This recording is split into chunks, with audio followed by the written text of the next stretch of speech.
Hey, what is going on, guys? It's your boy Yeet here. Welcome back to the channel. Today I'm coming at you with Salamangreat Deck Profile updated for the 2024 ban list before Terminal Revenge, or Terminal Revival, whatever the new one is that brings back Ritual Beast and Gen X and Ice Barriers, the new set that's coming out in like less than a week. So, interesting thing about this deck, I technically been sitting on trying to find Meow Mine for this deck for a while now. And there are still a couple of cards that I want to get to add into this deck, but I had dismantled all of my decks except for 2 Edison decks because I was mainly preparing for an Edison tournament, and I still am, but I'm pumping out this video for you. The Edison tournament is going to be this Saturday, so I've been doing nothing but practicing Edison, and I'm pretty sure I'm going to be uploading every single last one of my Edison decks, including the one that I'm going to be playing. But I was literally building I've been building every single last one of my Edison decks, including the one that I uploaded ages ago, my 60 card zombie, diva, hero, whatever one was, and a bunch of other decks. Like, I'm pretty sure I built everything but plants and ancient gears. I don't have enough for that. I have gear towns, but I don't have ancient gear going like Gatatron.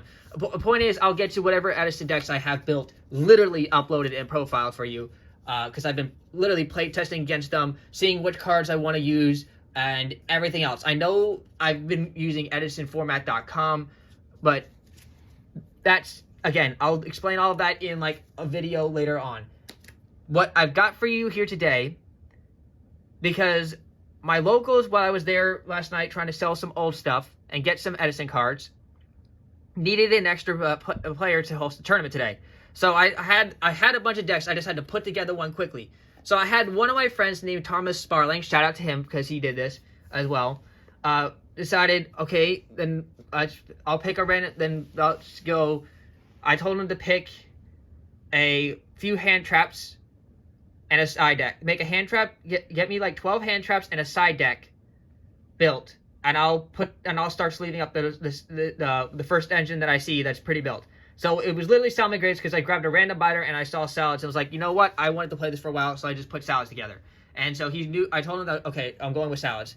I luckily did not end up playing him in the tournament. But point being said, this is how it went. He put the hand traps together, so I had no idea what he was getting there. So I just put the hand traps in there. I saw there was like a couple of good stuff, and I was like, okay, bet. Played a game 1. Was a W. Game 2 was a W. Game 3 was against Tenpai. I had beat that in the previous matchup. Lost to that one. And then the last round was against Snake Eyes. And that one went to game 3. But I lost in time, because this deck doesn't do well against time. But if it had carried on, it could have been either players like that win at that point. And I played this deck a bunch of times on Master Duel and everything like that, but I didn't specifically have enough time to like sit there and put together a wholehearted version of this. It was just my core, and a few hand traps that I didn't even pick out myself. So the fact that I did insane stuff with this, and it still has stuff that it can be done to upgrade it with, I gotta showcase you guys this deck profile, because it was just too unreal to happen with. Yeah, I don't even remember how many cards this is, because like I said, I just put together my core, and he put together the hand traps, or like going second stuff. So yeah, let's get right into it. If you guys going to enjoy this, leave a like and subscribe. And if you guys want to see me come up with some more last minute ideas or last minute deck challenges, let's see what I kind of, let me know down below. So starting up with the main monsters, we got 3 copies of Salamangreat Gazelle. This card back at 3 is just unreal for the deck. Your best extender and normal summon, if you really want to ask me. Well, second to Salamangreat of Fire, which I actually didn't even have for this deck profile at the deck at the time, and I still don't have the copy of the card. But honestly, yeah, that card is a great 1-card combo, but the deck is just still gas without it. It's just, you can't get that like full combo thing with like Lady Debug and Mir. Again, I didn't even really need it. I just played salads and good hand traps, and I was doing the work without it. Yeah, so you all know what this card does. I'm not going to bother explaining to you the effects. 3 copies of Salamangreat Spinny to go along with it, because again, you're one of your other greatest extenders. And then we have a bunch of normal summons, one-ofs. We got Foxy, Weasel. We need this for the Horse Prince combo, and we also need this for the it's a great reoccursion. Also, it's one of the only Salamangreat tuners we actually can run in this deck. 1 copy of Jaguar. More one-ofs. We have 1 Falco for good reset. 1 copy of Paro. I know a lot of people don't play this, but this card actually helped me in the Tenpai matchup. So when my opponents kept attacking and trying to kill me for game with like Trident Dragon, I could special summon Paro and like lower their thing by 2,000. And if Raging Phoenix was in the graveyard, and I could up it to another 28 or 23, depending if I had Heat Leo or anything else like that in the graveyard. And then if it came around to my turn and I was like, okay, I special summoned Salamangreat Gazelle and I bring back Spinny, but they stopped my Gazelle's effect. So I bring back Spinny, I tribute the Spinny for Paro, and then use those 2 to get them in the graveyard for Splash Mage, and then revive Paro. Is how I did that, and then I used that to make Decode Talker Heat Soul. 1 copy of Salamangreat Mole. This card was insane. Being able to shuffle back 5 and then draw 2 is a good bonus, but the really fact that it came up clutch was the special summoning it if I had link summon this turn. The extension for that was just goated. 1 copy of Beat Bison for first off, you can summon this card from your hand if you have 3 more Salamangreat monsters in your graveyard, and then to return your fire link monsters in your graveyard back to your extra deck, and then negating cards your opponent controls face up. Really, really good, especially if you're going like mid combo. Insane. 1 copy of Code of Soul. Code of Soul is literally the field spell on like legs. Not much to really say about this card. It performed really well. I definitely don't think this card's a 2 or 3 of, and I maybe activated its effect like twice the entire tournament, 4 matches. Goated card, EPMP Meow Mine. I realizing that I need to get a copy of Sprite Sprint for this card, but again, I didn't have it for it, but the extension came up, but I never got a chance to use its back, the bounce effect yet. Again, I only had 1 tournament with this, and this was a last-minute deck challenge, so you guys got to understand that there's not real much experience I can show over a series of times, and this deck was just done last minute. But the fact that I was able to do insane with this last minute is why I'm showing this deck. 3 copies of Ash Blossom and Joyous Spring as hand trap wise. Other hand traps that again I didn't pick personally, they were picked out for me. 2 copies of Ghost Mourner and Moonlit Chill. 2 copies of Effect Veiler. I'm surprised he went with 2 and 2. Probably because that I only had 2 Mourner, and I don't know why he chose like 2 Mourner over 3 Veiler. I could have just done 1 Mourner and 3 Veiler, but again, I didn't pick it.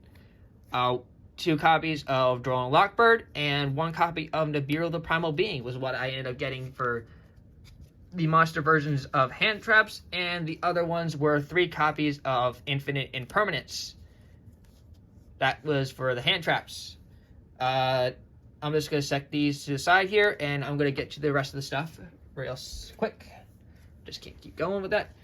Spell cards wise, we're playing 2 copies of Salamangreat Sanctuary. I think 2 is fine. You could easily get away with 1. I played 2, simply because that if your opponent stopped your Banelink search, you sometimes want the Sanctuary to help break the boards. Otherwise, I sided this card out. It was okay. 3 copies of Salamangreat Circle for consistency. 2 copies of Signet Mining. I could have played a 3rd, but I chose not to. Instead, I decided to play a copy of Salamangreat Charge for free special summon. I love this card. This card was clutch a couple of times today.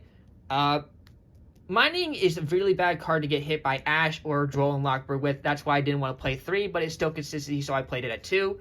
Another card that I think definitely should be played at 2, and I don't know only people play 1. I'm like, no, this card's an extension, and the combo with if you put the Link 4 and the summoning all back is insane. 2 copies of Will of Salamangreat is what I'm talking about. This card's a definite 2 of. 3 of is a brick, 2 of is just right. And you're asking me, like, literally. Then other cards we played is 1 copy of Fire Recovery. This card was good for recursion, and otherwise it was semi-okay for like a Monster Reborn-ish kind of escapade. You could easily take this out. Again, I just put it in there because I was under pressure time. 1 copy of Salamangreat Roar and 1 copy of Salamangreat Revive. This card was insane the entire time. I hadn't ever used the secondary effect of this card until mid-turn, until like that yesterday. Oh boy, I was ecstatic when I was able to pull that off. And the last card is 3 copies of Cross-Up Destinator, so we don't have to worry about pesky hand traps. I'm so happy you put this in here, though, because I would have lost into Nibiru a couple of times if I didn't Cross-Out Destinator into Nibiru. That was it for the main deck that was put together for me. Let's get on to the extra deck real quick. Trying to go pretty fast for you guys so this deck profile doesn't take too long, because I got Edison to prepare for still. 2 copies of Salamangreat Raging Phoenix. This card is still broken, very, very powerful. Even though we're not playing it in Snake Eyes for the FTK, it's still very insane. Being able to do Link 4 and then link away the other one for the other, link away one for the other, and then get Roar for your counter trap or any other of your extensions. It's just very good. Then the other boss monster we play in the deck is like its secondary cousin, and that's 2 copies of Salamangreat Pyro Phoenix. This card is a board clear. You could end your board on like Pyro Phoenix here. I had Promethean up here and Wolf right here, and I was able to have Code to Soul come back with the shit. What's the card camp? What's the damn card called? Not Revive, but it's like, actually no, that might be Revive. Yeah, it was Revive. Revive brought back Code to Soul, used Code to Soul's effect, target the Pyro Phoenix during my opponent's turn, relink summon the Pyro Phoenix, because that's what Code to Soul lets you do, and yeah, I was just able to like board clear my opponent's monsters, and yeah, that pretty much ended it for him. Let's see here. We also had 1 copy of Promethean Princess Bestower of Flames, 1 copy of Heat Leo. I didn't play 2, and I was okay with that because I didn't want to really change the attack points, but I did like the fact that it could offer me a back row removal or force the field spell out or something like that. Promethean's just goated card for any fire deck right now. 1 copy of Decode Talker Heat Soul. I played it for draw power. I could have obviously played like Hita, but again, strapped for time. This is what I ended up grabbing. 2 copies of Salamangreat Sunlight Wolf. Great recursion. Never needed a third. Very, very good. 1 copy of Splash Mage. This card was insane. Run great line for the Decode Talker Heat Soul thing. Also really good in general for the cyber stacks. Like, you could easily use this card to get yourself back in the game after you get Nibiru'd. If I was playing Link Spider, which I didn't get a chance to put my Link Spider in time, I ended up putting in Masquerena instead from my Link Spider. But still, I was able to use Masquerena to Link summon away the Nibiru token that I didn't have cross-up for, and then was able to use Masquerena and something else to make Splash Mage and then get myself back into the game. Yeah. 2 copies of Salamangreat Ball-Links, and then to round it off, 1 copy of Salamangreat Morale Stalio, and 1 copy of Brotherhood of the Fire Fist Horse Prince. This card is very, very good. That's it for the extra. Quick through on the side deck, and then, yeah, that'll be it.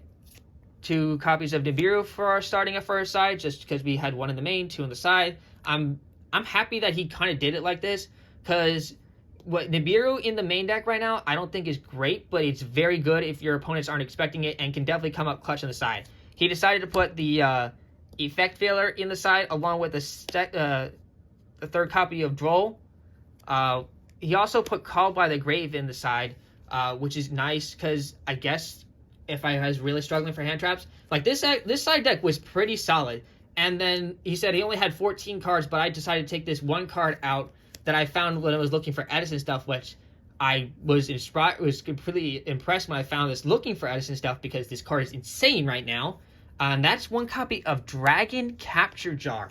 I drew this against Henpai against my one friend Miles. Oh my god.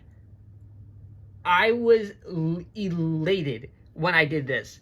And he did not have the Dragon Piper or anything like that. I was laughing my ass off after I did that. 3 copies of Book of Eclipse, just for some good going second stuff. Not sure how I feel about Book of Eclipse inside Salamangreat, but I rolled with it. I actually resolved it twice the entire time. 3 copies of Skill Drain. We actually play pretty well under Skill Drain, guys, because we actually just don't... A lot of our stuff could go for the graveyard, and we still put out pretty big beat sticks. Like, we can still do Raging Phoenix from the graveyard and get its attack points back under Skill Drain. It's kind of free. And just 3 copies of Cosmic Cyclone was what I ended up playing. Again, I didn't, like, all I had chosen was the main core. That was literally it. Otherwise, the rest of the stuff was not picked out for me. It was picked out by my friend. I didn't have any say in what he was doing because we were strapped for time. So the fact that I was able to pull it off with this deck at last minute was actually pretty insane.